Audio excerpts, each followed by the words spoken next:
Tebboune détruire Retailleau, écoute bien. Je dirais trois mots pour ne pas tomber dans ce brouhaha, ce capharnaüm politique qu'il y a actuellement là-bas.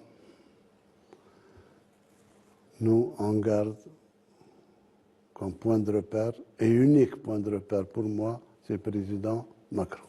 On travaille ensemble. Il y a eu, c'est vrai, un moment d'incompréhension, mais il reste le président de la République française, le président de la Ve République.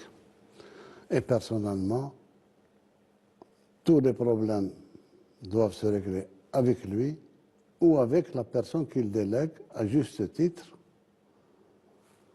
dont c'est les prérogatives, à savoir les ministres des Affaires étrangères, je ne pas d'en battre.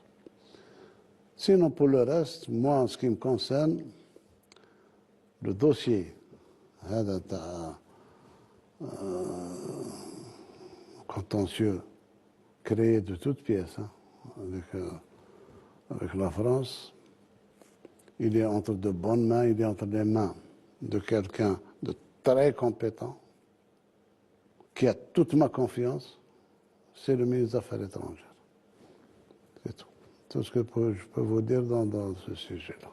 C'est deux États indépendants, une puissance européenne, une puissance africaine. Les deux présidents travaillent ensemble. C'est tout. Tout le reste ne nous concerne pas. Il y a plusieurs choses à dire là-dessus. C'est que déjà, il explique Tebboune que Retailleau, il en a strictement rien à foutre, que c'est bon, on va dire les termes. Il le considère comme une sous-merde et il veut parler qu'avec le boss. On va essayer de vulgariser le truc, mais c'est une réalité. Tebboune, en gros, il parle avec Macron et avec personne d'autre. De toute façon, vous savez, normalement, le président de la République est responsable de la diplomatie internationale. Donc, c'est lui qui a le rôle de communiquer avec les pays d'à côté. Ce n'est pas Retailleau qui a ce rôle-là et qui n'aura pas les prises de décision également sur ça. Deuxième chose à dire, je trouve Tebboune comment je pourrais dire, d'un calme et d'une sérénité qui est quand même assez hallucinante. Nous, on a un président qui est surexcité, on a des gouvernants qui sont surexcités H24 à essayer de retourner l'opinion publique, à venir dire que l'Algérie est la cause de tous les problèmes en France, etc. Et de l'autre côté, vous avez un président qui parle, mais tranquille le gars, en mode... moi, je parlerai qu'avec le président, tout ce brouhaha créé de toutes pièces par Retailleau et sa troupe de Mongols, c'est pas grave. Enfin, franchement, le mec, il est d'un calme, ça me tue.